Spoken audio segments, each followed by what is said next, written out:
আমি ডক্টর সাকিয়া হক। আজকে আমরা পড়তে যাচ্ছি মানব জীবনের ধারাবাহিকতা চ্যাপ্টারটি। চলো শুরু করা যাক। প্রথমেই আসি, এখন আমি যদি তোমাকে বলি যে প্রজনন তন্ত্রকে কয় ভাগে ভাগ করা যায়, তাই না?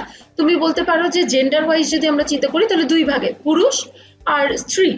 যদি পুরুষ প্রজনন তন্ত্র বা মেল রিপ্রোডাক্টিভ সিস্টেমকে আমরা ভাগ করি বা ফিমেল রিপ্রোডাক্টিভ সিস্টেমকে আমরা ভাগ করি, তাহলে মেইনলি দুইটা ভাগে ভাগ করা যায়। একটা হচ্ছে তুমি বাইরে থেকে যা দেখবা, আর একটা হচ্ছে তুমি ভিতর থেকে কি দেখবা, অন্তঃপ্রজনন তন্ত্র আর বহিঃপ্রজনন তন্ত্র। আমরা প্রথমে শুরু করতে যাচ্ছি বহিঃপ্রজনন তন্ত্র দিয়ে। দেখো এই যে ছবিটা, ঠিক আছে, পুরুষদের বহিঃপ্রজনন তন্ত্রের মধ্যে দুইটা অংশ আমরা মেইনলি পড়বো। একটা হচ্ছে তোমার পেনিস আর এটা হচ্ছে তোমার স্ক্রোটাম। ঠিক আছে, তোমাকে এরকম প্রশ্ন করতে পারে বহি জননাঙ্গ বা বহি পুরুষ প্রজনন তন্ত্রের মধ্যে পার্ট 9 কোনটি? টেস্টিস। দেখতে পাচ্ছ এই যে টেস্টিস যেটা লেখা, এটা কিন্তু স্ক্রোটামের ভিতরে থাকে। ঠিক আছে, স্ক্রোটাম বলতে আমরা যেটাকে বুঝি, হ্যাঁ, অন্ডথলি, এটার ভিতরে থাকে টেস্টিস বা শুক্রাশয়। টেস্টিস বা শুক্রাশয় কিন্তু বহিঃপ্রজনন তন্ত্রের কোনো পার্ট নয়। তাহলে বহিঃপ্রজনন তন্ত্রের বলতে যদি আমরা বলি তাহলে আমরা দুইটা কথা বলবো, একটা কি পেনিস আর একটা হচ্ছে তোমার স্ক্রোটাম। এখন তাহলে একটা কি হলো পেনিস আর একটা হচ্ছে স্ক্রোটাম। এখন পেনিসের ব্যাপারে তো তোমরা জানো এটা বহিঃপ্রজনন তন্ত্রের একটা পার্ট, খুবই ভালো কথা। স্ক্রোটামের ব্যাপারে আমরা একটা জিনিস জানবো, সেটা তো এটা অন্ডথলি, তাই না? দুই পাশে দুইটা থাকে। এখন এই স্ক্রোটামের টেম্পারেচার নর্মাল বডি টেম্পারেচারের থেকে 2 ডিগ্রি সেন্টিগ্রেড কম হয়। ঠিক আছে, তো স্বাভাবিকভাবে তোমার বডি টেম্পারেচার যদি 37 ডিগ্রি সেন্টিগ্রেড থাকে, তাহলে হচ্ছে স্ক্রোটামের টেম্পারেচার 2 ডিগ্রি সেন্টিগ্রেড কম হবে। ঠিক আছে, আচ্ছা, কারণ ওর মধ্যে শুক্রাণুগুলোকে জীবিত রাখতে হয়, ঠিক কন্ডিশনে রাখতে হয়, যার কারণে হচ্ছে টেম্পারেচারটা কম থাকা দরকার।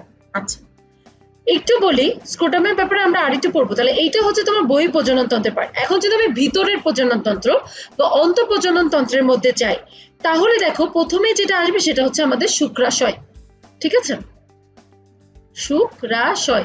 শুক্রাশয়কে আমরা আরেকটা কথা বলি, সেটা হচ্ছে টেস্টিস। এখন দেখো এই ছবিটা, এটা হচ্ছে টেস্টিসের একটা ব্যবচ্ছেদ। ঠিক আছে, টেস্টিসের মধ্যে দেখো এই যে ছোট ছোট করে, মানে মনে আছে তোমরা কিডনির ছবি দেখছিলা, কিডনিটাও কিন্তু এরকম মতোই দেখতে ছিল, তাই না? এইটার ভিতরে দেখো খুব সুন্দর, কি বলবো, ম্যাগি নুডলসের মতো পেঁচানো নালী, তাই না? এই যে পেঁচানো নালী, এগুলোকে বলা হয় সেমিনিফেরাস টিউবিউল বা সেমিনিফেরাস নালিকা। ঠিক আছে, এই সেমিনিফেরাস টিউবিউল এই ম্যাগি নুডলসের মতো হয়ে যেই জায়গাটা জালির মতো তৈরি করে এখানে মিলিত হয়েছে, তাই না? এই জায়গাটাকে বলা হয় রেটি টেস্টিস। ঠিক আছে, রেটি টেস্টিস গুলায়, আচ্ছা তাহলে আমি তোমাকে এইভাবে ছবিতে দেখাই। হ্যাঁ, এটা তো এরকম তো পিরামিড, তাই না? এর ভিতরে ধরো পেঁচানো পুচানো থাকতেছে সেমিনিফেরাস নালিকা, এটার ভিতরে কি পেঁচানো পুচানো থাকতেছে সেমিনিফেরাস নালিকা। এগুলো যখন বাইরে আসতেছে তাহলে একটা জালের মতো তৈরি করতেছে, তাই না? জালের মতো একটা তৈরি করতেছে, জালের মতো তৈরি করে সে একটু বড় একটা ছোট ছোট নালী দিয়ে সে এই যে এপিডিডাইমিসটা তৈরি করবে না? এই যে ছোট ছোট নালী দেখতেছে উপরের দিকে উঠে গেছে, এই নালীগুলোকে বলা হয় ভাসা ইফারেন্সিয়া বা ভাস ইফারেন্সও অনেকে বলে। ভাসা ইফারেন্সিয়াও বলতে পারো, ভাস ইফারেন্সও বলতে পারো। এই ভাস ইফারেন্স যদি এই নালীগুলো হয়, এগুলো কোথায় যে মিলিত হয়? এপিডিডাইমিস, এখানে লেখাই আছে এপিডিডাইমিস। ঠিক আছে, এপিডিডাইমিসের পরে দেখো ঘুরে এরকম একটা নালী দিয়ে উপরে উঠে গেল না, এটার নাম কি? Vas deferens. তাহলে আমি কি কি বললাম? আমি অনেক কিছু বলে ফেলছি, তাই না? আমি নর্মাল কথা বলছি, পুরুষ প্রজনন তন্ত্রের বাইরের দিকে দুইটা পার্ট, একটা হচ্ছে পেনিস আর এটা হচ্ছে স্ক্রোটাম। স্ক্রোটামের ব্যাপারে পরীক্ষায় সবচেয়ে বেশি ইম্পর্টেন্ট যেটা আসে, কত ডিগ্রি সেন্টিগ্রেড কম থাকে? 2 ডিগ্রি সেন্টিগ্রেড কম থাকে। স্ক্রোটাম বা অন্ডথলি কি ধরে রাখে? টেস্টিস বা শুক্রাশয়কে ধরে রাখে। শেষ। আচ্ছা, অন্তঃপ্রজনন তন্ত্রের মধ্যে প্রথমে আমাদের জানতে হবে কি শুক্রাশয় নিয়ে। দৈর্ঘ্য প্রস্থ এগুলো হচ্ছে তোমরা অবশ্যই পড়বা, এবং এর ভিতরে পিরামিডের মতো থাকে, অবশ্যই কিডনির মতো দেখতে, এবং পেঁচানো যে নালিকাটা থাকে সেটা হচ্ছে সেমিনিফেরাস নালিকা। অনেকগুলো সেমিনিফেরাস নালিকা মিলে একটা জালের মতো তৈরি করে, যেটাকে বলা হয় রেটি টেস্টিস। রেটি টেস্টিস থেকে লম্বা লম্বা নালী বের হয়, যেগুলোকে বলা হয় ভাসা ইফারেন্সিয়া, যেটাকে তুমি চাইলে ভাস ইফারেন্সও বলতে পারো। ভাসা ইফারেন্সিয়া যেই জায়গাটায় মাথায় মিলিত হয়েছে, এই জায়গাটা হচ্ছে এপিডিডাইমিস। এপিডিডাইমিসের পরে ঘুরে কই গেল? ভাস ডিফারেন্সিয়া বা ভাস ডিফারেন্সে। এইখানে ছবি দেখো, এই যে এইটা, আচ্ছা আসো আমি সবগুলো ডিলিট করে দিই। এই যে দেখো এইখানে হচ্ছে এপিডিডাইমিস, তাই না? এপিডিডাইমিসটা ঘুরে উপরের দিকে যাচ্ছে না, এইটা হচ্ছে ভাস ডিফারেন্স, এই যে যেটা এখানে দেখতেছিলাম। ঠিক আছে, ভাস ডিফারেন্সটা দেখো ব্ল্যাডারের পিছন দিয়ে, হ্যাঁ, পিছন দিয়ে সে হচ্ছে একটা নালী তৈরি করছে, যেটা নাম কি আমরা বলছি ইজাকুলেটরি ডাক্ট, বাংলায় কি বলে ক্ষেপণ নালী। ঠিক আছে, এই ক্ষেপণ নালীর মাধ্যমে এই যে টেস্টিসের ভিতরে যে শুক্রাণুগুলো তৈরি হয় এইগুলো এখান থেকে বের হয়ে পুরো এই যে নালীটা দেখতেছো এই নালীটা থেকে বাইরে চলে আসে। ঠিক আছে, এই ক্ষেপণ নালী দিয়েই কিন্তু তোমার হচ্ছে শুক্রাণুটা বের হবে আলটিমেটলি। আচ্ছা, তো ক্ষেপণ নালীর একটা নাম কি দেখলাম ইজাকুলেটরি ডাক্ট। দেখো এইখানে একটা ছোট্ট একটা আঙ্গুরের থোকার মতো, হ্যাঁ এখানে কেন জানি নামগুলো একটু খাবারের নামের সাথে মিলিত, হ্যাঁ যেমন এটা আঙ্গুরের থোকা, এখানে ছোট্ট একটা গোল দেখতেছো, এটাকে কোশ্চেন আসে যে মটর দানার মতো কোনটা। ঠিক আছে, আঙ্গুরের থোকা হইলে বা আঙ্গুলের মতো হইলে কোনটা বলবো সেমিনাল ভেসিকেল। যদি বলে মটর দানার মতো গ্রন্থির নাম কি, তাহলে বলবো কাউপারের গ্রন্থি বা বাল্বো ইউরেথ্রাল গ্ল্যান্ড বা গ্রন্থি, যেটা ইচ্ছা বলো। তাহলে গ্রন্থি কিন্তু আমরা অলরেডি দুইটা অলরেডি দেখে ফেলছি, তাই না? কি কি গ্রন্থি দেখলাম, একটা হচ্ছে সেমিনাল ভেসিকেল, এইটা আঙ্গুরের থোকার মতো, এটা মটর দানার মতো, এটা হচ্ছে কাউপারের গ্রন্থি, যেটা আরেকটা নাম হচ্ছে বাল্বো ইউরেথ্রাল গ্রন্থি। আর দেখো এই জায়গাটায় আরেকটা গ্রন্থি থাকে, ঠিক আছে, এইটাকে বলা হয় নাশপাতি আকারে, এই গ্রন্থিটার নাম হচ্ছে প্রোস্টেট। আচ্ছা, তাহলে প্রথমে এখন যদি একটা জায়গা থেকে শুক্রাণু তৈরি করতে হয়, শুক্রাণু কোন জায়গায় তৈরি হবে, শুক্রাশয় তৈরি হবে, তাহলে এই যে শুক্রাশয় সেমিনিফেরাস নালিকার মধ্যে দিয়ে শুক্রাণু বের হচ্ছে, তাই না?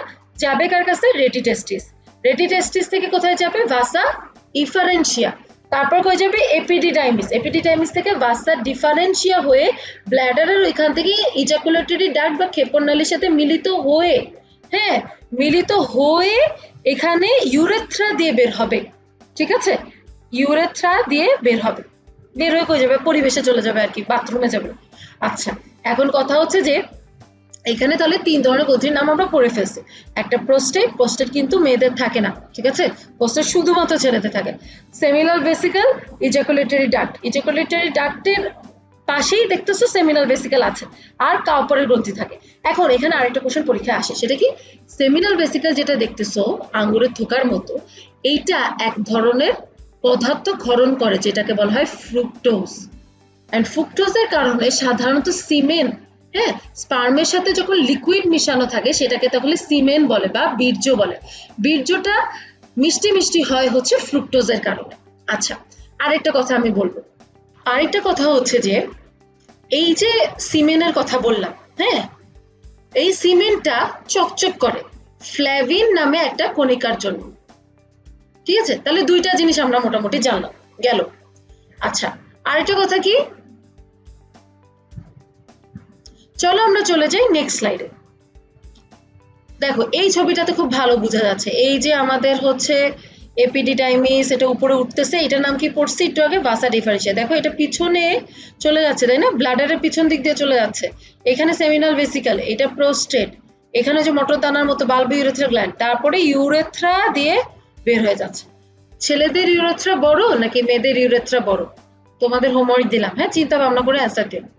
আচ্ছা, আরেকটা কথা বলে রাখি, এই যে পেনিস, হ্যাঁ পেনিসটা তো বহির্জননাঙ্গের অংশ, এর সামনে যে অংশটা থাকে মুন্ডির মতো এটাকে বলা হয় গ্ল্যান্স পেনিস। আরেকটা কথা, এই জায়গাটায় মুসলমানি সময় যে চামড়াটা কাটা হয় ওইটাকে বলা হয় প্রিপিউস। এটা পরীক্ষা অনেক বেশি আসে যে মুসলমানি যে দেয়া হয়, যে চামড়াটা কাটা হয় তাকে কি বলা হয়, এটাকে বলা হয় প্রিপিউস। ঠিক আছে, এই ছবিটাও যদি তোমরা দেখো পরবর্তীতে দেখবা যে একই রকম সুন্দরভাবেই বোঝানো আছে যে কোনটার পরে কোনটা। আশা করি তোমরা মোটামুটি ক্লিয়ার হয়েছে। আচ্ছা, দেখো এইখানে কিছু লাইন আমরা বলেছি যে প্রতিটা শুক্রাশয়ে তিনটা আবরণী থাকে। এটা হচ্ছে ভ্যাজাইনালিস, এটা কিন্তু বাইরে থেকে ভিতরে, ঠিক আছে, বাইরে থেকে ভিতরে, তাহলে একদম বাইরের লেয়ারটার নাম কি ভ্যাজাইনালিস, তার মাঝখানেটা কি অ্যালবুজিনিয়া, তার ভিতরেটা কি ভাস্কুলাসা। ঠিক আছে, 1000টার মতো থাকে হচ্ছে সেমিনিফেরাস নালিকা, মানে ম্যাগিনোরুসের মতো, তাই না? সেমিনিফেরাস নালিকা থেকে রেটিটেস্টিস হয় তোমরা জানো, এখান থেকে ভাসা ইফারেন্সিয়া হয় তোমরা জানো। এপিডিডাইমিস যেটা আমরা দেখাইছিলাম ওটা কিন্তু 4 থেকে 6 মিটার, মিটার খেয়াল কইরো, হ্যাঁ ভাসার ডিফারেন্সিয়া কিন্তু সেন্টিমিটারে, এপিডিডাইমিস কিন্তু মিটারে, মিটার মানে কিন্তু বিশাল লম্বা। ঠিক আছে, যাই হোক আমরা পরেরটায় যাই। আচ্ছা, আসো ফিমেল রিপ্রোডাক্টিভ সিস্টেম বা স্ত্রী প্রজনন তন্ত্র। এখন স্ত্রী প্রজনন তন্ত্রের মধ্যে এইটা হচ্ছে বাইরের পার্ট, হ্যাঁ বাইরের পার্টের মধ্যে আমরা একটা জিনিসে জানবো, এই যে উপরের দিকে একটা নার্ভ এন্ডিং থাকে, এই জায়গায় মিলিত হয়, এটাকে বলা হয় ক্লাইটোরিস। ঠিক আছে। আর বাইরের দিকে যে চামড়াটার মতো থাকে সেটাকে বলা হয় ল্যাবিয়া মেজোরা, তার নিচে যে পার্টটা থাকে সেটাকে বলা হয় ল্যাবিয়া মাইনোরা। আর এইখানে একটা পর্দার মতো থাকে যেটাকে বলা হয় সতীচ্ছেদ পর্দা বাংলায়, এটাকে ইংলিশে বলা হয় হচ্ছে হাইমেন। সতীচ্ছেদ পর্দার ভিতরের দিকে, হ্যাঁ সতীচ্ছেদ পর্দা যদি এইরকম হয়, এটা ভিতরের দিকে যে নালীর মতো গেছে এইটাকে বলা হয় ভ্যাজাইনা। ভ্যাজাইনা বলতে গেলে কিন্তু আমরা মোটামুটি বুঝি যে বাইরের কোনো একটা পার্ট, কিন্তু এরকম না। ভ্যাজাইনা মানে একটা নালীর মতো যেটা ভিতর দিয়ে গেছে হাইমেনের ভিতর দিয়ে, ঠিক আছে। তাহলে আমরা কি কি বললাম যে আচ্ছা একটা জিনিস তোমরা তোমরা তোমরা কি জানো, আই থিঙ্ক রাইট, ইউরেথ্রা পুরুষ প্রজনন তন্ত্রে যেটা ছিল, যেটা ইউরেথ্রা মানে যেখান থেকে আর কি তোমার বীর্য বের হবে, ওই একই জায়গা থেকে কিন্তু হিসুও বের হয়। কিন্তু ফিমেল রিপ্রোডাক্টিভ সিস্টেমে ইউরেথ্রা বা হিসু করার যে ফুটোটা থাকে ওটা কিন্তু আলাদা। হাইমেনটা তোমার হচ্ছে প্রজনন তন্ত্রের জন্য মানে প্রজননের জন্য কাজে লাগে। আচ্ছা আর তো তোমার অ্যানাস তো থাকে। এই হচ্ছে তোমার ফিমেল রিপ্রোডাক্টিভ সিস্টেমের এক্সটার্নাল পার্ট। আচ্ছা ইন্টারনাল পার্ট যদি আমরা বলতে চাই, এই যে পুরোটা দেখতেছো এটা হচ্ছে আমাদের ইউটেরাস। দেখো ইউটেরাসের এই জায়গায় যে নালীটা উঠছে এটা কিন্তু ভ্যাজাইনা।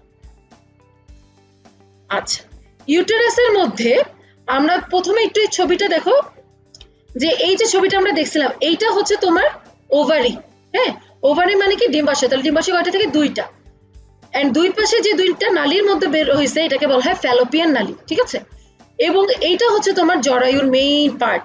এই উপরের যে পার্টটা এটাকে বলা হয় ফান্ডাস, এবং নিচের যে পার্টটা ভ্যাজাইনার সাথে মিশে এটাকে বলা হয় সার্ভিক্স। সার্ভাইকাল ক্যান্সারের নাম তো শুনছো, ঠিক আছে। আচ্ছা তাহলে কথা হলো কি, এই যে এইটা হচ্ছে পুরো একটা জরায়ুর বডি। এই জায়গায় বাবু বড় হয়, মানে বাবু যদি বড় হয়, কেউ প্রেগনেন্ট হয় তাহলে এই জায়গাটায় বাবু বড় হবে, ঠিক আছে। এখানে দুইটা ডিম্বাশয় থাকে, দুই পাশে দুইটা ফ্যালোপিয়ান টিউব থাকে, এই জায়গাটাকে ফান্ডাস বলে। আর নিচের দিকে যে পার্টটা ভ্যাজাইনার সাথে মিলিত হয় এই জায়গাকে বলা হয় সার্ভিক্স। এবং এই যে ফ্যালোপিয়ান টিউবের কথা বললাম, হ্যাঁ ফ্যালোপিয়ান টিউবেরও কিন্তু তোমার হচ্ছে এই যে এইরকম ছিল কিছুটা, মনে আছে এই জায়গাটায় হচ্ছে ডিম্বাশয় ছিল। তো কথা হচ্ছে যে ফ্যালোপিয়ান টিউবের এই যে প্রথমে তুমি দেখতে পাচ্ছ যে আঙ্গুলের ঝালরের মতো পার্ট, হ্যাঁ এই অংশটাকে বলা হয় ফিমব্রি। ফিমব্রির পরে এই যে অংশটা আছে, হ্যাঁ এই মোটা ফোলা অংশটার আগে এটাকে বলা হয় ইনফান্ডিবুলাম, ঠিক আছে। আর ফোলা যে অংশটা এটা কিন্তু অ্যাম্পুলা। তোমরা হচ্ছে কানের মধ্যেও নাম শুনছো অ্যাম্পুলা। অ্যাম্পুলা কিন্তু অনেক জায়গায় শোনা যায়। অ্যাম্পুলা মানে হচ্ছে একটু ফোলা অংশ, ঠিক আছে। আর অ্যাম্পুলার পরবর্তী যে অংশটা জরায়ু দেহের সাথে লেগে থাকে এটাকে বলা হয় ইসমাস। তাহলে পার্ট কয়টা? চারটা, ঠিক আছে। চারটা কি কি আরেকবার একটু বলি। যেমন এই যে এখানে ঝালনের মতো যে অংশটা এটা হচ্ছে ফিমব্রি। ফিমব্রির পরে যে পার্টটা থাকবে এটা হচ্ছে ইনফান্ডিবুলাম। এরপরে এই জায়গাটা একটু মোটা হয়েছে না, এই জায়গাটা হচ্ছে অ্যাম্পুলা। আর এরপরে যে পার্টটা জরায়ু দেহের সাথে লাগানো সেটা হচ্ছে ইসমাস। I hope you are clear. আচ্ছা আরেকটা কথা বলে দেই, এখানে তোমার লেখা আছে দেখো যে জরায়ুটা কিন্তু উল্টানো নাশপাতির মতো। তাহলে নাশপাতির মতো বললে প্রোস্টেট গ্রন্থি হবে, আর যদি উল্টানো নাশপাতির কথা বলে তাহলে হবে হচ্ছে জরায়ু। সেন্টিমিটার 8 সেন্টিমিটার লম্বা, 5 সেন্টিমিটার চওড়া, 3 সেন্টিমিটার পুরো মুখস্থবিদ্যা, এখানে বলার কিছু নাই। আচ্ছা তিনটা স্তর আছে। একদম বাইরের দিকে থাকে পেরিমেট্রিয়াম, মাঝে থাকে মায়োমেট্রিয়াম, ভিতরে থাকে এন্ডোমেট্রিয়াম। নাম শুনেই খুব ভালোভাবে বুঝতে পারতেছো যে মায়ো যদি বলে পেশি দিয়ে কোনটা বেশি তৈরি সেটা হচ্ছে মায়ো, কারণ মায়ো মানেই হচ্ছে পেশি, ঠিক আছে। এখন আমরা পড়বো স্পার্মাটোজেনেসিস আর ওজেনেসিস।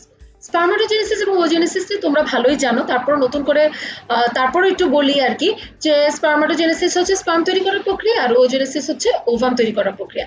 স্পার্মাটোজেনেসিসের ক্ষেত্রেও প্রথমে যেমন জার্মিনাল এপিথেলিয়াল কোষ দিয়ে তৈরি হয়, ঠিক তেমনই ওজেনেসিসও প্রথমে জার্মিনাল এপিথেলিয়াল সেল দিয়ে তৈরি হয়। এই দুইটাই প্রথমে মাইটোসিস হয়। হ্যাঁ মাইটোসিস মানে কি, আমরা জানি যে ক্রোমোসোমের সংখ্যা সমান থাকবে, তার মানে 2n যদি জার্মিনাল এপিথেলিয়াল সেলে থাকে তাহলে এরপরে মাইটোসিস হয়ে যেই ধাপটাই হবে তারও তো 2n বা ডিপ্লয়েড থাকবে, তাই না। তাহলে দেখো এই যে জার্মিনাল এপিথেলিয়াল সেল থেকে তারপরে হয়ে গেল স্পার্মাটোগোনিয়াম, এক্ষেত্রে কি হয়ে গেল ওগোনিয়াম। স্পার্মাটোগোনিয়াম এবং ওগোনিয়াম দুইটাই গ্রোথের মাধ্যমে, গ্রোথ মানে কি বৃদ্ধি পর্যায়ে, ঠিক আছে। এর আগে কি ছিল সংখ্যা বৃদ্ধি, এটা হচ্ছে বৃদ্ধি। বৃদ্ধি পর্যায়ে তারা আরো নিউক্লিয়াস সাইটোপ্লাজমটাকে বাড়ায় বুড়ায় তারা প্রাইমারি স্পার্মাটোসাইটে এই পাশে হয়, এই পাশে হয় হচ্ছে প্রাইমারি ওসাইট, ঠিক আছে। আমাদের টার্গেট কি, স্পার্ম তৈরি করবো বা ওভাম তৈরি করবো, তাই না।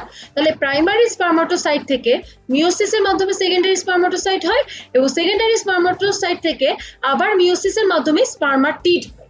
এই পর্যন্ত আশা করি তোমরা জানো। তাহলে স্পার্মাটিড হলো, দেখো কিন্তু স্পার্মাটিড কেমন দেখতে, গোল গোল না, এইরকম গোল হইলে কি সেই যে সেমিনিফেরাস নালিকা থেকে বাইর হয়ে রেটিটেস্টিস হয়ে ভাসা ডিফারেন্সিয়া হয়ে তারপরে ইজাকুলেটরি ডাক্ট বা ক্ষেপণনালী হয়ে ইউরেথ্রা হয়ে ঢুকে তারপরে এই পাশ দিয়ে আবার ভ্যাজাইনা দিয়ে ঢুকবে, হ্যাঁ ভ্যাজাইনা দিয়ে ঢুকে আবার হচ্ছে সার্ভিক্সে যাবে, সার্ভিক্স থেকে উপরে যে তারপর ডিম্বাণুর সাথে মিলিত হবে ওই অ্যাম্পুলায়, তাই না? আমাদের ফ্যালোপিয়ান নালিকার অ্যাম্পুলার মধ্যে যে হচ্ছে স্পার্ম এন্ড ওভাম এর মিলন হয়। তাহলে এখন মিলন যখন ওই জায়গাটায় হবে, এত দূর গ্রাভিটির বিরুদ্ধে তাও আবার যাওয়ার জন্য এই গোল ফিগার নিয়ে আসলে তারা যাইতে পারে না, ঠিক আছে? তো তাদের যেটা করতে হয় যে একদমই ফিট অ্যান্ড টাইপের হয়ে যেতে হয়, জিরো ফিগার নিয়ে যেতে হয়। তো এখন স্পার্মাটিড গুলা তার নিউক্লিয়াস টিক্লিয়াস সবকিছুকে লুজ করে একটা সুন্দর এই টাইপের একটা ফিগার ধারণ করে, এইটাই হচ্ছে স্পার্ম। এবং স্পার্মাটোজেনেসিসে স্পার্মাটিড থেকে স্পার্ম তৈরি করার যে পদ্ধতি এইটুকু শুধু, এইটাকে বলা হয় স্পার্মিওজেনেসিস, ঠিক আছে? তাহলে তোমাকে যদি বলা হয় স্পার্মাটোজেনেসিস কি, তুমি বলবা যে জার্মিনাল এপিথেলিয়াল সেল থেকে স্পার্ম তৈরি হওয়ার পদ্ধতি। আর যদি বলে স্পার্মিওজেনেসিস কি, তাহলে স্পার্মাটিড থেকে স্পার্ম তৈরি হওয়ার পদ্ধতি। আশা করি এটুকু ক্লিয়ার। আচ্ছা, ওজেনেসিসে আসো। ওজেনেসিসে দেখো প্রাইমারি ওসাইট হলে ভালো কথা, এই পর্যন্ত তো আমরা জানতামই। মিওসিস 1 এর পরে সেকেন্ডারি ওসাইট হওয়ার কথা, এখানে একটা হওয়ার কথা, এখানে একটা হওয়ার কথা, কিন্তু সেকেন্ডারি ওসাইট একটাই ভালোভাবে হয় আর একটা পোলার বডি হয়ে যায়, ঠিক আছে? আবার সেকেন্ডারি ওসাইট থেকে তো আমাদের 4টা হবে, তাই না? কিন্তু এখানে কিন্তু ওভাবে হয় না, একটা বড় ওভাম হয়, বাকি সবকিছু পোলার বডি হয়ে যায়, বা এগুলো কোষের মতো থাকে, বাট এরা এদের পুষ্টি পদার্থ সব ওভামের মতো দিয়ে দেয় যাতে ওভামটা আরো বড় হয়। যেমন আমি বললাম কি স্পার্মাটিডটা ওয়েট লুজ করে একদম চিকনা চাকনা হয়ে যায়, ঠিক তেমনি উল্টা ভাবে ওভামটা হচ্ছে আরো বেশি পুষ্টি টুষ্টি নিয়ে আরো বড় হয়। কথাটা বুঝলা? আচ্ছা, তাহলে স্পার্ম আর ওভামের মিলন ঘটবে, ভালো কথা। স্পার্ম আর ওভাম, তাহলে তো স্পার্ম কত দূর আসছে, হ্যাঁ। আর ওভাম কি হয়েছে, এই যে ওভারি থেকে বাইর হয়েছে, হ্যাঁ ওভারির মনে আছে এই যে এরকম ছিল, ঠিক আছে? ওভারি থেকে বাইর হয়েছে, ওভারি থেকে বাইর হয়ে সে হচ্ছে এই পর্যন্ত আসছে, হ্যাঁ। এখানে এইটুকু এসে সে অস্থির, কখন আমার স্বপ্নের স্পার্মটা আসবে, ঠিক আছে? স্পার্ম উল্টা দিকে ঘুরে ঘুরে ঘুরে ঘুরে ঘুরে ঘুরে এই পর্যন্ত যদি আসতে পারে একদমই, তারপরে এটার মধ্যে যদি নিষেক ঘটাতে পারে, তাইলে যে হচ্ছে তোমার শুক্রাণু আর ডিম্বাণুর মিলন হয়ে জাইগোট হবে। আর যদি না আসতে পারে তাহলে কি করবে, এই ডিম্বাণু যেটা আর কি আছে সেকেন্ডারি ওসাইট, এইটা মনের কষ্টে সুইসাইড করবে, হ্যাঁ। সুইসাইড যখন করবে তখন রক্ত নিয়ে বের হবে, যেটাকেই আমরা বলি হচ্ছে তোমার মেনস্ট্রুয়েশন বা মাসিক, ঠিক আছে? যেটা সম্পর্কে আমরা একটু পরে বলবো। তা ধরে নিলাম আমাদের মিলন হয়েছে, হ্যাঁ, শুক্রাণু আর ডিম্বাণুর মিলন হয়ে, তার মানে এখানে মিলন হয়েছে অ্যাম্পুলার মধ্যে, ঠিক আছে? ইনফান্ডিবুলাম ক্রস করে সে হচ্ছে মাত্র অ্যাম্পুলাতে আসছে, ইসমাসে যায় নাই, এখানে এসে শুক্রাণুর সাথে তার দেখা হয়ে গেল, তারা মিলে জাইগোট তৈরি করলো। জাইগোট মিলায় কি হইলো, জাইগোট তো শুক্রাণু আর ডিম্বাণু মিলন, জানো তো, তাই না? তারপরে এরা কি হবে, অনেকগুলো কোষ তৈরি করবে, তাই না? এরকম যতক্ষণ কোষ তারা তৈরি করবে, কোষের একটা ক্লাস্টার তৈরি হবে, সেটাকে বলবে মরুলা।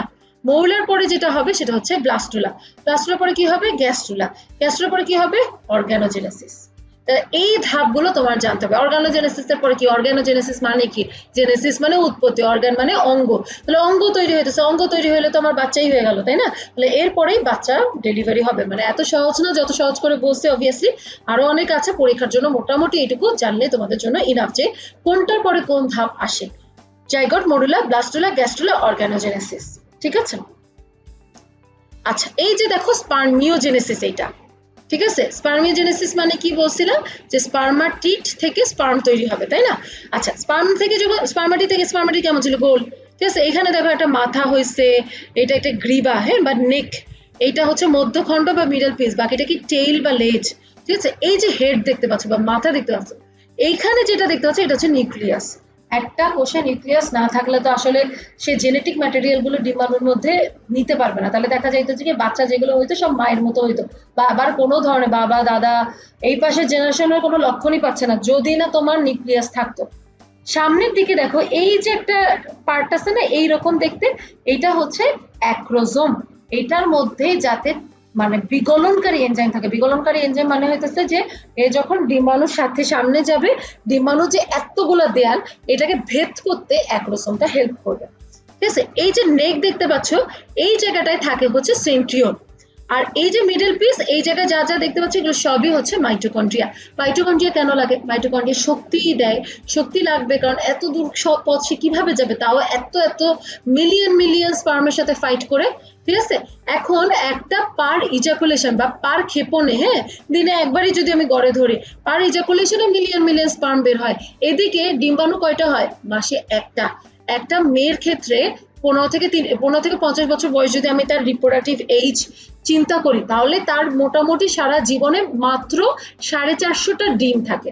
আমি যদি ডিমই বলি, ডিম্বাণু একই কথা, তাই না? 450টা বলি, তাহলে মাত্র 450টা, এখানে প্রতিদিন মিলিয়ন।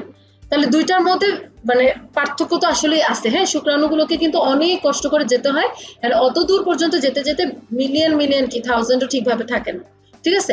আচ্ছা, এরপরে আসলো টেল। টেল কেন দিচ্ছে? টেল থাকলে কিন্তু সে সুন্দরভাবে ভেসে ভেসে তাড়াতাড়ি তত্তর করে যেতে পারবে, ঠিক আছে। এই যে দেখো, এটা হচ্ছে ডিম্বাণুর গঠন, ঠিক আছে। ডিম্বাণুর গঠনের মধ্যে তাহলে প্রথমে দেখো এখানে আমাদের বেশ কিছু পার্ট আছে। একটা হচ্ছে জোনা পেলুসিডা, ঠিক আছে। আর এই যে বাইরের দিকে যে পার্ট আছে এটা হচ্ছে করোনা রেডিয়াটা। আর এই যে এই পার্টটা একদম ভিতরে পার্টটা, এটা হচ্ছে ভিটেলাইন মেমব্রেন, ভিটেলাইন ঝিল্লি। তাহলে সর্ব ভিতরে যদি আমি বলি এটা কি আছে, তাহলে তুমি বলতেছো কিন্তু ভিটেলাইন ঝিল্লি, ঠিক আছে না। ভিটেলাইন ঝিল্লির পরে এই যে পার্টটা, হ্যাঁ, এটাকে বলা হয় হচ্ছে তোমার জোনা পেলুসিডা। জোনা পেলুসিডার বাইরে যে অলঙ্করণের মতো যেটা আছে, হ্যাঁ, এইটাই হচ্ছে তোমার করোনা রেডিয়াটা। এত কাজ আসলে তোমার অতটা লাগবে না, একটু আর কি মুখে মুখে বলা যাতে তুমি একটু বুঝতে পারো। এখানে দেখো সাইটোপ্লাজমের মতো আছে না, এটাকে বলা হয় কিন্তু ওপ্লাজম, ঠিক আছে। আর কোনো কিছু আমাদের লাগবে না। তাহলে আমরা জোনা পেলুসিডা জানবো, এটা মাঝের দিকে থাকে, করোনা রেডিয়াটা একদম বাইরের দিকে থাকে। করোনা রেডিওটা তাহলে জোনা পেলুসিডার সাথে লাগানো থাকে, তাই না। এন্ড স্বাভাবিকভাবে বাইরে যে থাকবে তার কাজই হবে কি, ভিতর দিয়ে প্রোটিন পুষ্টিজাত দ্রব্যগুলোকে ভিতরে ঢুকানো আর বর্জ্য পদার্থগুলোকে বাইরে নেওয়া, এই তো, তাই না। আচ্ছা, আর এই ওপ্লাজম শেষ, ডিম্বাণুর গঠন শেষ। আচ্ছা, আসো অমরা বা প্লাসেন্টা, ঠিক আছে। এটাকে এই জায়গাগুলোতে ফুলও বলে, হ্যাঁ, অনেকে ফুল বলে। একটা বাচ্চার সাথে মায়ের যে কানেকশন, হ্যাঁ, দেখবা যে অনেক সময় মারা বকাবকি করার সময় বলে, হ্যাঁ তোকে এত মাস ধরে পেটে ধরছি, 10 মাস পেটে ছিলি, নাভি সম্পর্ক তোর সাথে আমার, এরকম কথা শুনবা, আমার মা তো প্রায় বলে। যাই হোক, তো কথা হচ্ছে যে যের মাধ্যমে আমরা মায়ের সাথে যুক্ত, সেইটা হচ্ছে এই প্লাসেন্টা, ঠিক আছে। এই প্লাসেন্টার মাধ্যমে যত পুষ্টিজাত দ্রব্য আছে মায়ের মাধ্যমে থেকে আমরা আমাদের বডিতে পাই। ঠিক তেমনি আমরা হিসু থেকে যত বজ্র আছে আমরা কি আর ওখানে হাগুটাগু করবো? হ্যাঁ, থলির মধ্যে আমরা করি, ঠিক আছে। তারপরে যত বজ্র পদার্থ আছে আমরা চেষ্টা করি প্লাসেন্টার মাধ্যমে মায়ের কাছে আবার ফেরত দিয়ে দিতে, ঠিক আছে। তো প্লাসেন্টার গুরুত্ব অনেক বেশি। শুধুমাত্র যে বজ্র পদার্থ আর পুষ্টিজাত পদার্থ এরকম আনা নেয়া শুধু কিন্তু তাই না, এছাড়াও তোমার ধরো কোনো বাজে রোগ, যেমন হচ্ছে বলে যে এইডস, যেমন ধরো শুনছো না যে মায়ের হইলে বাচ্চারও হয়, কেন? কারণ মায়ের পেটে থেকে কিন্তু এই প্লাসেন্টা ক্রস করে HIV এইডস এগুলো হচ্ছে চলে যেতে পারে, হিউম্যান ইমিউনোডেফিসিয়েন্সি ভাইরাস, ঠিক আছে। আবার অনেক ক্ষেত্রে অনেক যেমন ডিপথেরিয়া কিন্তু সহজে প্লাসেন্টা যেতে দেয় না। প্লাসেন্টার উপকারিতা তো অবশ্যই আছে, প্লাসেন্টার উপকারিতার কারণেই একটা বাচ্চা কিন্তু আসলে রোগ প্রতিরোধ ক্ষমতাটাও অর্জন করে। তাহলে যাই হোক, পূর্ণগঠিত প্লাসেন্টার ওজন প্রায় 600 গ্রাম, ব্যাস পুরুত্ব তোমাদের মুখস্থ করতে হবে, নিষেকের 12 সপ্তাহ পরে গঠিত হয়। একটা বাচ্চা ডেলিভারি হওয়ার পরে এই জিনিসটা টান দিয়ে কিন্তু এটাও বের করতে হয়। এবং আরো অনেক ধরনের কথা আছে, এগুলো বলতে গেলে আসলে 2-3 ঘন্টা পার হয়ে যাবে। যাই হোক, পরের স্লাইডে যাই। আচ্ছা, ভ্রূণ আবরণী, একটা বাচ্চা ভিতরে আছে, এটা কিন্তু বাচ্চা, হ্যাঁ, এই যে এটা, হ্যাঁ, বাচ্চা একটা পেটের ভিতরে আছে মায়ের পেটে, হ্যাঁ। তাহলে এর কি কি লেয়ার আমি পাবো, ঠিক আছে না, এইটাই কথা। এই যে দেখো মায়ের পেটে যে বাচ্চাটা, এই জায়গাটাকে বলা হচ্ছে অ্যালান্টয়েস, ঠিক আছে। এই জায়গাটা হচ্ছে অ্যামনিয়ন, আর এটা বাইরের দিকে এই যে এটা থাকতেছে হচ্ছে কোরিয়ন, আর এই যে পুরোটা থলি এটা হচ্ছে কুসুম থলি, ঠিক আছে। মোট কথা কোনটা কোথায় আছে এটা তো আসলে আমাদের অত জানা লাগবে না। তারপর তুমি জানবো ভ্রূণ আবরণী 4 ধরনের হয়, অ্যামনিয়ন, অ্যালান্টয়েস, কোরিয়ন আর কুসুম, শেষ। আচ্ছা, এই যে স্লাইডটা তোমাদের দেখাচ্ছি, এই স্লাইডটা কিন্তু অনেক ইম্পর্টেন্ট, হ্যাঁ, কি বলবো, ম্যাট ইম্পর্টেন্ট বলতে আমি বুঝি মেডিকেল অ্যাডমিশন টেস্টের জন্য ইম্পর্টেন্ট। এখান থেকে অনেক কোশ্চেন আসতে পারে, ঠিক আছে।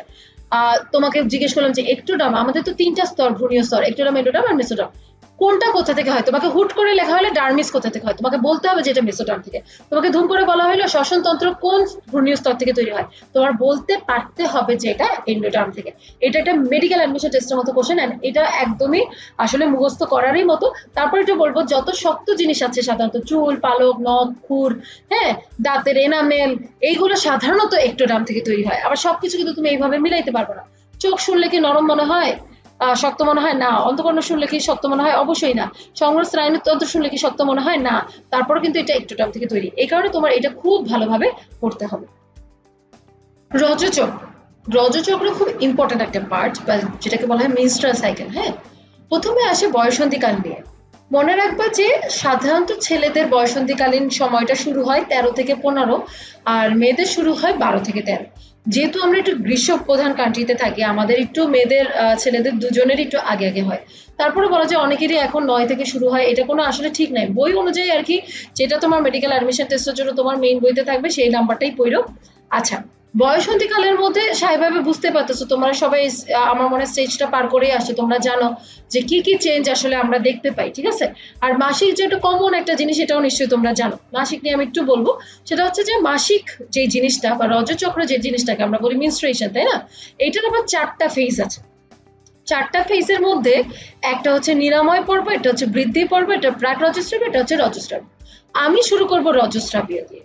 সাধারণত একটা মেয়ের যদি মেনস্ট্রুয়েশনের সময় রক্ত যায়, তাহলে দেখা যায় যে মিনিমাম তার 3 থেকে 5 দিন বা 7 দিন পর্যন্ত যেতে পারে, ঠিক আছে। কারো একটু কম হয়, কারো একটু বেশি হয়, এটা নিয়ে এখনই চিন্তা করার কিছুই নাই। কারো দেখা যায় যে প্রথম দিকে 1 মাসের মধ্যে 2 বার হচ্ছে, কারো দেখা যায় যে 2 মাসের মধ্যে 1 বার হচ্ছে। অবশ্যই তোমার ডাক্তারের কাছে জিজ্ঞেস করতে হবে, যেগুলো প্রথম দিকে একটু ইরেগুলার থাকতে পারে, পরে আস্তে আস্তে ঠিক হয়ে যায়। তো যাই হোক, আমি আর ওই কথাগুলোতে না যাই, প্রথমে বলি এই যে এটা হচ্ছে তোমার মেনস্ট্রুয়াল সাইকেল, তাই না। মেনস্ট্রুয়াল সাইকেলের মধ্যে প্রথমে রজস্রাবীয় পর্যায়। হ্যাঁ, রজস্রাবীয় পর্যায়ের সময় একদম এন্ডোমেট্রিয়ামের জিনিসটাই তো প্রথমে একটু বলে রাখি। প্রথমে মনে আছে আমরা বলতেছিলাম যে এই যে অ্যাম্পুলের মধ্যে শুক্রাণু আর ডিম্বাণু মিলিত হয়, যদি শুক্রাণুকে না পায় তাহলে ডিম্বাণু হচ্ছে সুইসাইড করে। হ্যাঁ, একদম ভিতরের লেয়ারের আমাদের নাম কি ছিল? এন্ডোমেট্রিয়াম না। সুইসাইড করার সময় সে এন্ডোমেট্রিয়ামকে ধাক্কা দিতে দিতে দিতে দিতে পড়ে। এতে কি হয়? এন্ডোমেট্রিয়ামটা রক্ত ঠক্ত নিয়ে তারপরে হচ্ছে নিচে বের হয়। ওভাম যেটা আছে, তুমি তো আর ওই সেকেন্ডারি ওসাইটকে খালি চোখে দেখতে পারবা না, পারবা? দেখতে যায়ও না একবার খুঁজে। হ্যাঁ, তো কথা হচ্ছে তুমি রক্ত দেখতে পারবা, কারণ এই যে এন্ডোমেট্রিয়ামের যে ধাক্কা খাচ্ছে এই কারণে রক্তটা আসে। তাহলে রজস্রাবীয় বা ব্লিডিং পর্বতে যেহেতু এন্ডোমেট্রিয়াম সিভিয়ারলি ক্ষতিগ্রস্ত হয়, তাই এই জায়গাটায় এই সময়টায় কোনো হরমোন বলতে আমরা এখানে 4টা বোঝাই, একটা মেইনলি আর কি এফএসএইচ, এলএইচ, প্রোজেস্টেরন, এস্ট্রোজেন। এই পর্বটায় এফএসএইচ, এলএইচ, প্রোজেস্টেরন, এস্ট্রোজেন 4টাই কম থাকে, ঠিক আছে। এরপর কি হবে? এন্ডোমেট্রিয়ামটা কমে গেছে, নষ্ট হয়ে গেছে, ক্ষতিগ্রস্ত হয়েছে, এটাকে আবার বাড়াই দিতে হবে না? বাড়াই যেহেতু দিতে হবে, এটাকে বলা হয় নিরাময় পর্ব। এখন একটা ডিম তো পড়ে গেছে, আর এটা ডিম্বাণু তৈরি করতে হবে না? ডিম্বাণু তৈরি করার ক্ষেত্রে সাধারণত কাজে লাগে হচ্ছে এফএসএইচ আর এলএইচ। আর যদি তোমার এন্ডোমেট্রিয়ামকে বাড়াতে হয়, বৃদ্ধি করতে হয়, বৃদ্ধি করতে কাজে লাগে সাধারণত হচ্ছে প্রোজেস্টেরন আর ইস্ট্রোজেন। এই জিনিসগুলো একটু মনে রাখবে, ঠিক আছে। তাহলে প্রথম ধাপে, প্রথম স্টেজে একদমই এফএসএইচ, এলএইচ বলো, প্রোজেস্টেরন, ইস্ট্রোজেন বলো, সবই লো, ঠিক আছে। সব প্রোজেস্টেরন, ইস্ট্রোজেন সব লো। এরপরে কি হবে? ডিম্বাণুটা প্রথমে তৈরি করার দরকার, ঠিক আছে।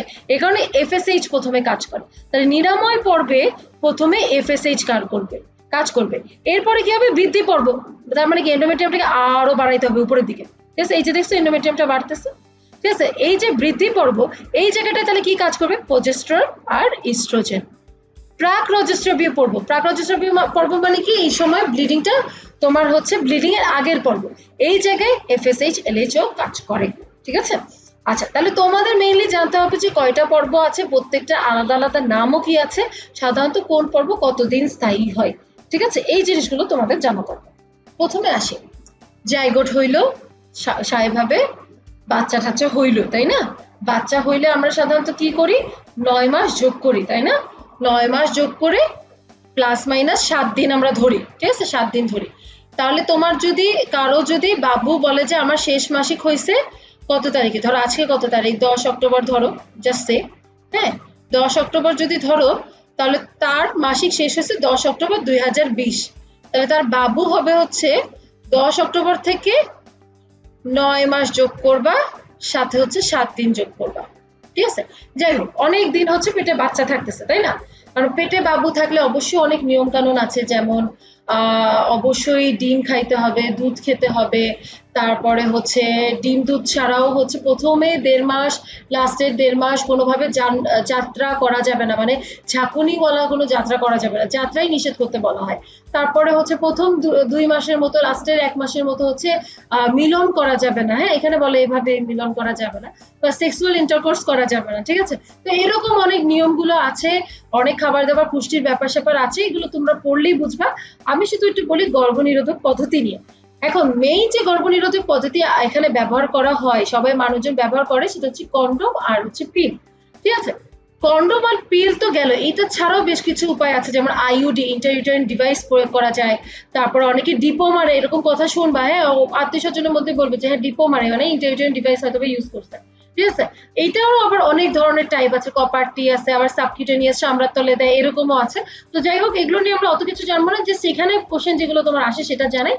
ধরো একজন মার ৭-৮টা বাচ্চা অলরেডি হয়ে গেছে, হ্যাঁ, এখন সে আর বাচ্চা নিতে চায় না, হ্যাঁ, তাহলে আমরা কি করতে পারি? আমরা যখন লাস্ট তার বাচ্চাটা হবে ওই সময় তার যে ফ্যালোপিয়ান টিউবটা আছে না, টিউবটা কেটে দিতে পারি। তাহলে ডিম্বাশয় থেকে যদি ডিমটা আসেও, তাহলে ফ্যালোপিয়ান টিউব হয়ে সে জরাইতে যেতে পারবে? পারবে না।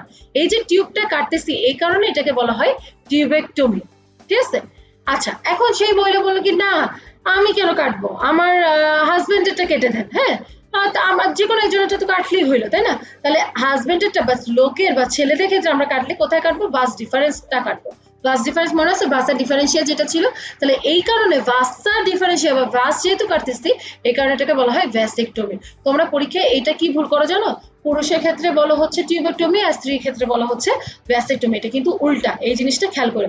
এটা যদি তুমি কেটে ফেলো, তাহলে সাধারণত কিন্তু আর তার সেই মহিলার পক্ষে বা সেই পুরুষের পক্ষে বাচ্চা দেয়া বা বাচ্চা শুক্রাণু ডিম্বাণু আনানো সম্ভব না, ঠিক আছে? এটা একটা স্থায়ী পদ্ধতি। এবং একটা ইন্টারেস্টিং জিনিস হচ্ছে, যখন আমরা ইন্টার্নশিপ করতাম তখন আমরা দেখতাম যে যাদের টিউবেক্টমি করা হয় লোকের, হ্যাঁ, যদি তুমি কাউকে কনভিন্স করতে পারো যে বাবা আপনার তো অনেকগুলো বাচ্চা আছে, ৭-৮টা হয়ে গেছে, আর কি আপনার বাচ্চা লাগবে? সে যদি বলে যে না না আমার বাচ্চা লাগবে না, আচ্ছা ঠিক আছে, তাহলে আপনার একটা ছোট অপারেশন করে দেই, তাহলে আপনার বাচ্চা হইবে না। হ্যাঁ, তাহলে তুমি যে ছোট একটা অপারেশন করে মিলাইতে পারো, তাকে একটু ভ্যাসেক্টমি করাইতে পারো, তাহলে সে কিছু সরকারের পক্ষ থেকে টাকা পায়, এন্ড সাথে একটা লুঙ্গি ফ্রি পায়। আচ্ছা, এরপরে যাই, আমরা জানবো in vitro fertilisation. Vitro fertilization is a process where a woman's eggs are fertilized outside her body, then placed back inside her body to help her get pregnant. A woman's reproductive system includes the vagina, cervix, uterus, fallopian tubes, and ovaries.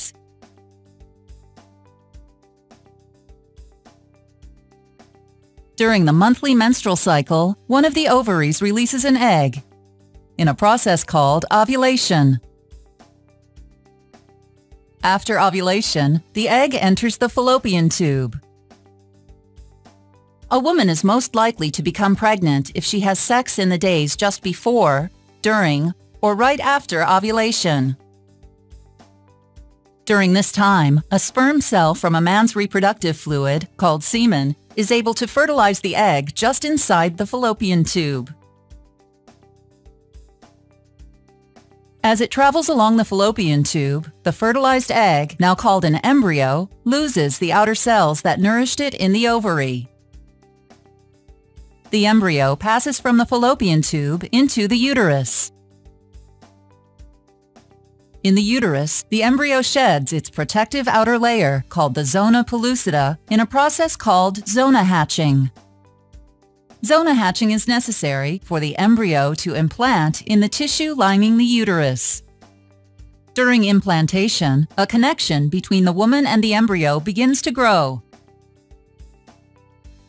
This organ, called the placenta, allows oxygen and nutrients to pass from her to the embryo. In vitro fertilization may be performed if a woman has been having trouble getting pregnant, a condition known as infertility, or it may be done if a woman wants to have a child without a male partner. Before in vitro fertilization, A woman will receive fertility medication that causes more than one egg to grow and mature in the ovaries. A man will provide a semen sample so that the healthiest sperm can be collected for fertilization. If the male partner is completely infertile, also known as sterile, or the woman doesn't have a male partner, a donor may be arranged to provide sperm for this process. In vitro fertilization consists of three main procedures: follicle aspiration, fertilization, and embryo transfer. During the first procedure, called follicle aspiration, eggs will be harvested from the ovaries. At the beginning of this procedure, an ultrasound probe will be inserted into the woman's vagina so that her doctor can view her ovaries. Inside the ovaries, the doctor will look for follicles. Each follicle is a fluid-filled sac that contains an egg.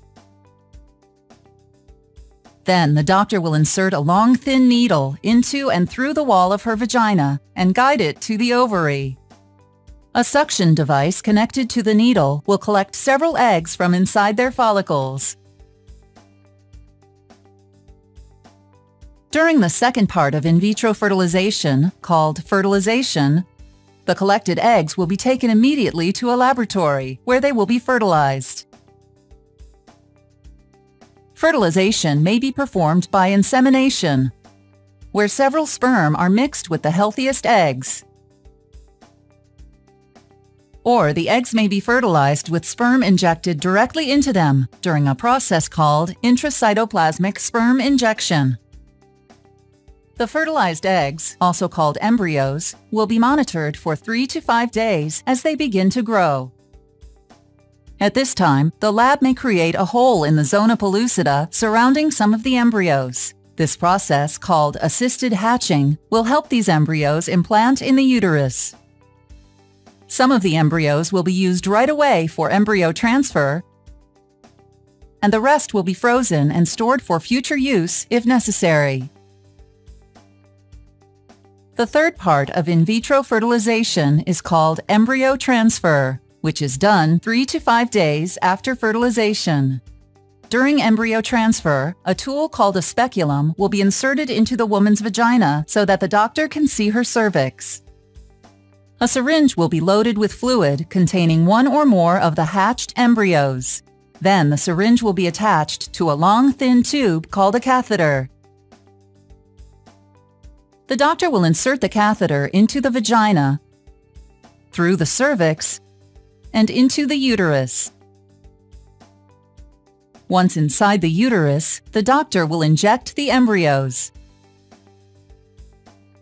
Then the catheter and speculum will be removed. The woman may continue to lie on her back for about 15 minutes. তো তোমরা তো IVF নিয়ে একটা video দেখলাই, আশা করি তোমাদের ভালো লেগেছে। তো প্রথম 1978 সালে পৃথিবীতে একদম ফার্স্ট লুইস ব্রাউন নামে একটা বাচ্চা আর কি জন্মগ্রহণ করে 1978 এবং বাংলাদেশে হীরামণি মুক্তার নামে 3টা বাবু জন্মগ্রহণ করে এই আইভিএফ পদ্ধতির মাধ্যমে। সেটা 2001-এ, অনেক পরে এসে। হ্যাঁ, সো আইভিএফ পদ্ধতিটা খুবই ইন্টারেস্টিং একটা ব্যাপার, যেটা তোমরা দেখলাই। এখানে শুক্রাণুর কোয়ালিটিটাও লাইক বেস্ট নেওয়া হয়, ডিম্বাণুর কোয়ালিটিটাও বেস্ট নেওয়া হয়। এমন দেখা যায় যে কি একটা ডিম্বাণুর সাথে প্রায় লক্ষাধিক, মানে লক্ষাধিক বলবো না, প্রায় 1 লাখের মতো হচ্ছে শুক্রাণু নেওয়া হয়। আর ওইটা কালেক্ট করার পরে দেখা যায় যে 1 থেকে 6 দিনের মধ্যে পেটে ডিশে রাখে। কত ঘন্টা? 15 থেকে 16 ঘন্টার মতো রাখে, বা 16 থেকে 20 ঘন্টার মতো রাখে। রাখার পরে ওইটা হচ্ছে 1 থেকে 6 দিনের মধ্যেই আর কি ভিতরে ট্রান্সপ্ল্যান্ট করে দেওয়া হয়।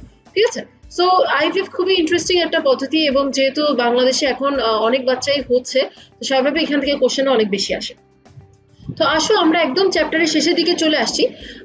প্রথমে কয়েকটা কথা বলবো, সেটা হচ্ছে প্রজনন তন্ত্রে অনেকগুলো সমস্যা থাকতে পারে। যেমন ধরো কারো স্পার্ম তৈরি হইলো না, তাহলে সেটাকে বলবো আমরা অ্যাজোস্পার্মিয়া। ঠিক আছে, তারপরে এমন যদি হয় যে স্পার্ম গুলো আছে কিন্তু স্পার্মের তোমরা জানো একটা লেজ থাকে, লেজ বা কোনো একটা পার্ট নাই, তাহলে কিন্তু স্পার্ম গুলো অক্ষম হয়ে যায়, সেটাকে বলা হয় অলিগোস্পার্মিয়া। ঠিক আছে, সংখ্যা কমে যাচ্ছে। ঠিক আছে, যদি নড়াচড়া না করতে পারে তাহলে অ্যাজোস্পার্মিয়া। এরকম ভাবে প্রজনন তন্ত্রে অনেক ধরনের সমস্যা আছে, মানে পুরুষের ক্ষেত্রে। আর মহিলাদের মধ্যে তো এরকম সমস্যা তোমরা শুনছো যে পেটের ভিতরে ছোট চাকা হয়েছে, পিসিওএস এর নাম তোমরা মনে হয় শুনছো, পলিসিস্টিক ওভারিয়ান সিনড্রোম। তো এরকম অনেক ধরনের সমস্যা আছে। সমস্যার সমাধানও অনেক সময় থাকে, অনেক সময় থাকে না। তো একটা সমস্যার কথা বলি, যেটা হচ্ছে সেক্সুয়ালি ট্রান্সমিটেড ডিজিজ। হ্যাঁ, যদি নারী পুরুষের মিলন হয় এবং কোনো ধরনের প্রোটেকশন ছাড়া হয়, অনেক সময় এরকম সেক্সুয়ালি ট্রান্সমিটেড ডিজিজ দিয়ে তারা আক্রান্ত হতে পারে। ঠিক আছে, তো সেক্সুয়ালি ট্রান্সমিটেড ডিজিজ অনেকগুলো আছে, এর মধ্যে আমি এত কিছু বলতে না চাই, আমি জাস্ট 3টা রোগের নাম কথা বলবো। হ্যাঁ, 3টা রোগের নাম। একটা প্রথমে যেটা দেখো, যেখানে যেটা দেখতে পাচ্ছ সেটা হচ্ছে গনোরিয়া। গনোরিয়ার দেখো সায়েন্টিফিক নেমটা যেটার মাধ্যমে হয় সেটা হচ্ছে নেইসেরিয়া গনোরি। এই নেইসেরিয়া গনোরি নিয়ে একটা কথাই, প্রথম কথা যেটা বলবো, যে অনেক সময় দেখা যায় কি মহিলাদের এই রোগ হয়েছে কিন্তু কোনো ধরনের লক্ষণ নাই। ঠিক আছে, তো যেটাকে আমরা বলি অ্যাসিমটোম্যাটিক। ঠিক আছে, কোনো ধরনের লক্ষণ নাই মহিলাদের ক্ষেত্রে, কিন্তু এমন হতে পারে যে ছেলেদের মধ্যে এটা অনেক ধরনের লক্ষণ দিচ্ছে। লক্ষণ দেখার মধ্যে আমি যেটা বলবো যে ছোট ছোট সাদা সাদা পুঁজ যাচ্ছে, এরকম হতে পারে। ঠিক আছে, আর বাবুদের যদি কোনো মার এই গনোরিয়া রোগটা থাকে, তাহলে বাচ্চাদের একটা রোগ হয় যেটার নাম হচ্ছে অপথ্যালমিয়া নিওনাটারাম। হ্যাঁ, মানে হচ্ছে বাবুটা জন্মগ্রহণ করছেন, তার চোখে চারপাশে একটু সাদা সাদা, হ্যাঁ, পুঁজের মতো সাদা সাদা বের হচ্ছে, এটাকে বলা হয় অপথ্যালমিয়া নিওনাটারাম। তো এইটাই হচ্ছে তোমার গনোরিয়া। চলো আমরা একটু পরেরটায় চলে যাই। সিফিলিস। সিফিলিস কিন্তু খুবই ইম্পর্টেন্ট, এটা যে ব্যাকটেরিয়ার মাধ্যমে হয় তার নাম হচ্ছে ট্রিপোনেমা প্যালিডাম। ঠিক আছে, এখন দেখা যায় যে সিফিলিসটা তোমার বডিতে এন্ট্রি নিল, তার 21 দিন পরে তোমার লক্ষণ দেখা দিতে পারে। এমনও হতে পারে যে সিফিলিস থেকে তুমি ট্রিট করলা না, চিকিৎসা নিলা না, দেখা যাবে কি ওই সিফিলিসটা তোমার শরীরের ভিতরে ঢুকে থাকলো, কোনো ধরনের লক্ষণ দেখা দিল না, তারপরেও সেটা এমন হতে পারে যে সে 10 থেকে 20 বছর পরে, হ্যাঁ, সে আবার সিফিলিস তৈরি করছে। ঠিক আছে, এবং সিফিলিসে হয়েছিল দেখো যে ছবিতে দেখা যাচ্ছে ছোট ছোট ছোট ছোট ফুসকুড়ি উঠছে। ঠিক আছে, ব্যথাহীন, এগুলো কিন্তু আবার ব্যথা করে না। ঠিক আছে, আর এই র্যাশ ট্যাশ হয় এবং একটা সময় মানে সুপ্ত পর্যায়ে যখন যায় তখন এরা আবার বিলুপ্ত হয়ে যায় সে 10 থেকে 20 বছর পর্যন্ত হচ্ছে একদম থাকতে পারে। ঠিক আছে, এবং যদি বলে যে সিফিলিসের ট্রিটমেন্ট কি, সেটা হচ্ছে আমরা হচ্ছে পেনিসিলিন যে জি ইনজেকশনটা আছে, হ্যাঁ, ওইটার মাধ্যমে আমরা সিফিলিসকে ট্রিট করতে পারি। কিন্তু কথা হচ্ছে কি, যদি এই রোগটা হয় সাধারণত লোকজন আমাদের কাছে আসতেই চায় না, বাকি যে ইনজেকশন দিয়ে ট্রিট করবো সেটা আসলে পরের কথা। ঠিক আছে, আচ্ছা লাস্টে আসি এইডস নিয়ে। এইডস এর নাম তো তোমরা শুনছো, হ্যাঁ, অ্যাকোয়ার্ড ইমিউনোডেফিসিয়েন্সি সিনড্রোম। তোমরা জানো যে এইডস যে ভাইরাসটার মাধ্যমে হয় তার নাম হচ্ছে এইচআইভি। হ্যাঁ, এইচআইভি মানে হচ্ছে হিউম্যান ইমিউনোডেফিসিয়েন্সি ভাইরাস। তো তোমরা এগুলো জানো। এইডস এ যেটা হয় 1984 সালে প্রায় এইডস আবিষ্কার হয়েছে। তো এখন কথা হইতেছে যে এইডস এ যেটা হয় যে শ্বেত রক্তকণিকা, হ্যাঁ, শ্বেত রক্তকণিকাই ধ্বংসপ্রাপ্ত হয়। তো শ্বেত রক্তকণিকা যদি ধ্বংসপ্রাপ্ত হয়, ধরো তোমার জ্বর হয়েছে, এখন নর্মাল জ্বর, এমনি নর্মালি হয়তো বা তুমি সুস্থ হয়েই যেতে, কিন্তু এইচআইভি আক্রান্ত যে রোগী থাকবে সে কিন্তু সুস্থ হবে না, কারণ তার শ্বেত রক্তকণিকা নাই ওইটার জন্য ফাইট করার জন্য। ঠিক আছে, তো দেখা যাবে যে সে ওই নর্মাল জ্বরে সে মরে গেছে। ঠিক আছে, আর এইচআইভি কিন্তু কোনো ট্রিটমেন্ট, স্পেসিফিক ট্রিটমেন্ট এখন কিন্তু ওভাবে কোনো ধরনের আবিষ্কার করা হয় নাই। একটাই আমরা থেরাপি দেই, সেটাকে আমরা হার্ট বলি, হাইলি অ্যাক্টিভ অ্যান্টিরেট্রোভাইরাল থেরাপি। হ্যাঁ, HAART, highly active anti retroviral therapy. ঠিক আছে, এই জিনিসটা হচ্ছে আমরা দেই, এটা দিয়ে আর কি জীবনটা আর কি একটু ভালো হয়। কিন্তু তার মানে এটা না যে এটা দিয়ে আসলে পুরোপুরি আমরা এইডস এর চিকিৎসাটা করতে পারতেছি, এইডস পুরোপুরি রোগটা সুস্থ হয়ে যায়। তো স্বাভাবিকভাবে হচ্ছে এই জিনিসগুলো আগে থেকেই সবার জানা উচিত, মানুষজনের জানা উচিত। এবং সবচেয়ে সমস্যা যেটা হয় যে মানুষজন এসে আসলে হিস্ট্রি বলতেও চায় না, তারা এটা স্বীকারও করতে চায় না। তো এটা একটা বড় প্রবলেম। আর মোটামুটি এই চ্যাপ্টারটা শেষ, আশা করি তোমরা সবকিছু বুঝছো। কোনো প্রশ্ন থাকলে অবশ্যই আমাদের করবে। আর সবাই ভালো থাকবে, সুস্থ থাকবে।